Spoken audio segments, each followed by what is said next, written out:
Now, vaccines against COVID have proven to be safe and effective against severe disease and even death, but making the jab compulsory, particularly in certain industries and vocations, has been problematic, with some people opposing the mandatory measures. Such has been the case in Western Australia, where a senior constable has won an injunction against his dismissal from the police force for failing to comply with a directive to be vaccinated. No jab, no job, if you will, but not so in this case. To discuss this case, I'm now joined by Rocco Liacano. Welcome to the show, Rocco. Good evening, Caleb. Now, you are, of course, a legal lecturer. On what basis was this injunction granted that allows this constable to basically get away from this vaccine mandate? Okay, well, the court decided that there's a serious question to be tried here, and it warrants a full hearing in the sense of the police commissioner's ability to mandate this vaccination under the Police Act. There is also a challenge on foot to the orders of the Chief Health Officer here in Western Australia that Senior Constable Falconer is challenging. And the Police Commissioner and the Chief Health Officer applied to have those have their action struck out. But on Christmas Eve, Justice Allinson of the WA Supreme Court said, look, at the moment there's a serious question to be tried in terms of whether there is the power indeed under the Police Act to ensure that Senior Constable Falconer cannot work. Now, I mean, this must raise questions. There was a case up on, I think, a BHP mine in New South Wales where they had tried to mandate that their staff get vaccinated, and the Fair Work Commission ruled that they couldn't have that mandate there. You've now got this case here. Does it put the idea of employers being able to force their staff to get vaccinated in order to keep working on shaky ground? Yes, I think there could well be some implications there, particularly in terms of, I'll just take the Fair Work decision for a moment, and then I'll deal with the broader implications. In terms of the Fair Work decision on BHP, there I think the issue particularly was that there was a complete lack of consultation with the employees in terms of applying that mandate. So again, an employer obviously has to consult properly.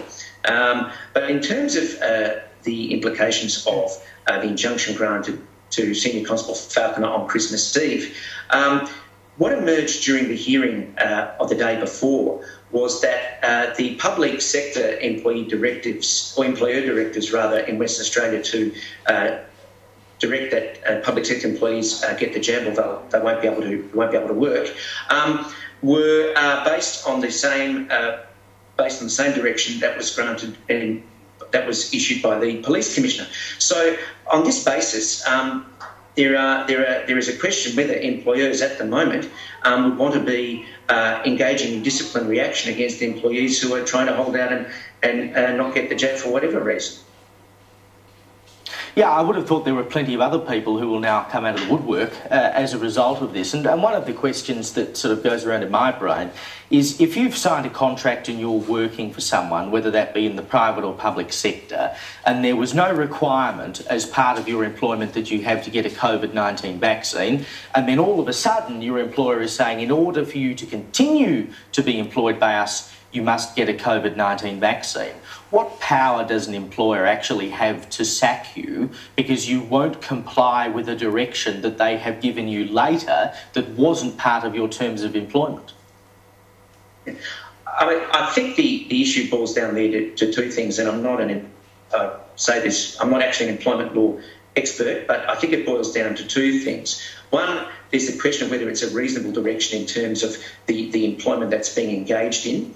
And two, I think that there's also a question of proportionality and whether that's actually a change in employment conditions. And as you say, at the start, an employee would have signed on and without that requirement being there, and all of a sudden that requirement is there. So there are a series of hurdles that an employer would have. Again, reasonableness, lawfulness, proportionality, and possibly whether this constitutes a lawful change in employment conditions. So where does Senior Constable Falconer go to from here? Okay, well, Senior Constable Falconer and the other 30 or so police officers, sworn police officers, because there are unsworn police employees as well who were stood down. His job is safe until the matter is determined after a trial. So there'll be a trial. Justice Allinson said in his decision on Christmas Eve that the matter should proceed to a trial within the first quarter of next year, and then after that there will be a decision. So his Senior Constable Falconer's job is safe for now. He can't, all the discipline and his colleagues, the disciplinary action that the Commissioner was engaging in against them is no longer on foot at the moment. And after the final determination, final judgment of the trial, then there'll be a decision as to the lawfulness of this direction and also the directive issued by the Chief Health Officer. And again, whether this has implications for... Sorry, Caleb, sorry. No, I was going to say, so what are the implications then of this trial? So, I mean, obviously, for instance, if they uphold that the mandate is correct, then Falconer doesn't really have anywhere to go. But if they uphold that, in fact, he doesn't have to get vaccinated, what is the knock-on effect in terms of other employees, not only of the police, but just more broadly? Yes, more broadly, as I said in the hearing the other day, it emerged that the directions for the other public sector industries were based on the same direction as that given by the Police Commissioner. So it may well be that any employer who's engaging in disciplinary action against other employees who refuse to be vaccinated, there'd be a reasonable prospect of that employee being able to go down to court and have his or her day in court. Well, could be very interesting times. Dr. Rocco, thank you for joining us on Inside the News tonight. Thank you very much, Caleb. Well, the Palaszczuk pile-on continues as pressure piles on COVID testing sites across the country. It's causing havoc for the tourism industry. Holiday makers are fed up, and so are our pollies. The ridiculous requirements here in Queensland are putting the health of all Australians at risk by clogging up testing centres, which should be reserved for those that are sick or those that are close contacts. I love how Matt has that little message in the background there, use more rapid tests. But will common sense prevail, and will the travel testing rules finally be changed? Well, to discuss this and much more, I'm now joined by Sky News contributor Liz Storer. Good evening to you, Liz. Good evening, Caleb. Thanks for having me. Not a problem, looking resplendent as always. And broadcaster Justin Smith, good evening, my friend. Hello, Caleb. Hello, Liz. I hope you're going to mention my looks, Caleb, at some point before we move on. I'm looking now, actually. You should have put a tie on, mate. You know, come on, we've got to lift the standards here on this show. It may be just after Christmas, but still, that's no excuse, Justin. Fair enough. I'll take that on notice. Thank you. Now, firstly to you, Liz, the pressure is on Queensland's Premier to relax the state's COVID pre-holiday screening. South Australia did the same thing last week. They got rid of this rule that you had to get tested once you were there, the day 1 and 6 test, and then they've since gotten rid of the 72-hour prior test in order to get into the state.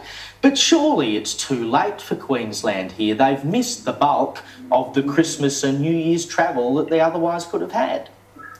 And they're still saying that they won't revisit it until January 1st, Caleb. I mean, this is just obnoxious. 2 years in, is it too much to ask that at Christmas time, Premier's adopted a national approach to this when people are obviously going to be travelling around trying to see family at a time when our nation is over 90% fully vaccinated?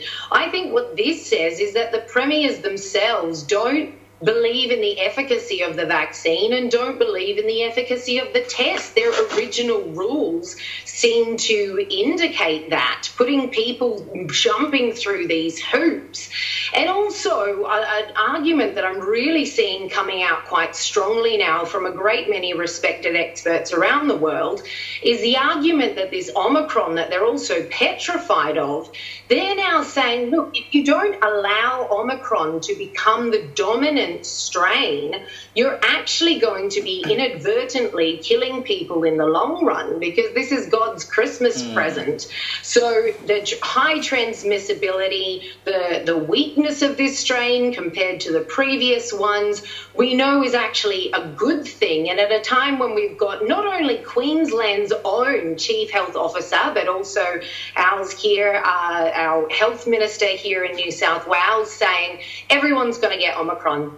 In fact, the Queensland Chief Health Officer, the new guy on the block, recently said not only is the spread of it unavoidable, it's downright necessary. So why, Caleb, why are our premiers still making these ridiculous type hoops for people to jump through when we actually understand now this thing needs to spread? These are all double-vaxxed people. I mean, when is this going to end if not now? Well, Justin, you would have to think the reason that the premiers are still buying into this stuff is because fear works. And largely in Australia, we have been COVID-free. We certainly haven't had to deal with COVID on a massive scale, not in the same way that countries like the UK and the US have. And so I think people are now looking at this, particularly in South Australia and Queensland and Tassie and whatever, and they're scared of it. And so it's almost from a political perspective useful for them to go back to this fear peddling, is it not?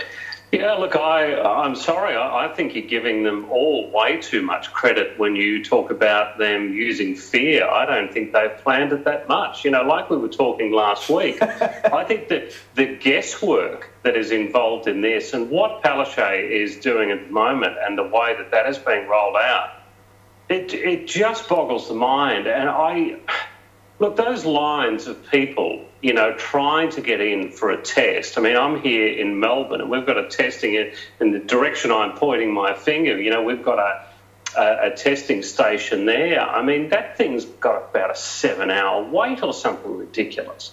I mean, again, it is just all guesswork. They want us to get tested.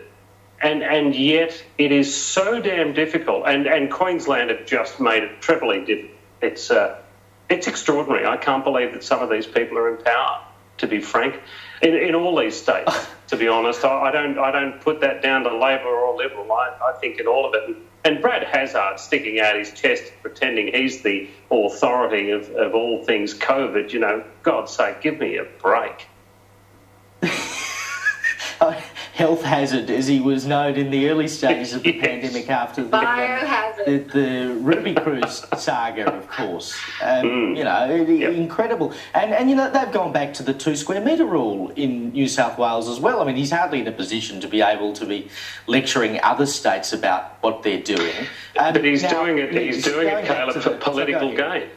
No, he's doing it for political gain. I mean, and we get sick of this. I'm not, you know, I don't care what camp you are in, but when you start, you know, we saw this from a lot of federal politicians, Scott Morrison and Josh Frydenberg going on about how great New South Wales was doing, and isn't New South Wales terrific, you know, just before it went into lockdown. I mean, I would really like to see an end to this. We won't see an end to it. It's completely wishful thinking and a lot of guessing on my part. But I would love to see an end to it. Now, at the top of the show, Liz, we were talking about this Victorian secrecy around QR codes because, of course, there's been a court case that after a long period of time there's been a suppression order lifted which reveals that the QR code data we've all been handing over to the Victorian government is not safe, and they didn't want us to know that because they knew it would lead to us not checking in. Is there a culture of secrecy in the Andrews government, do you think? Oh, there absolutely is. And the irony of this situation, Caleb, the fact that they didn't want people knowing what they were doing, and now we know now, and it looks twice as bad because they tried to cover it up. and tried to keep the Victorians in the dark over this. So it actually just ends up with more egg on their face than originally would have been if they'd just been honest in the first place. When WorkSafe was asking for this data, they would have been able to present it. But I'm sorry, at this point, if there are any Victorians left who genuinely believe their government isn't lying to them, and if they're lying about this, what else are they lying about as well? Then I can't help them. I really can't help them. That would be a dire situation indeed. Well, Justin, you have to ask the question, if the government can't keep your QR code data safe, why would anyone check in?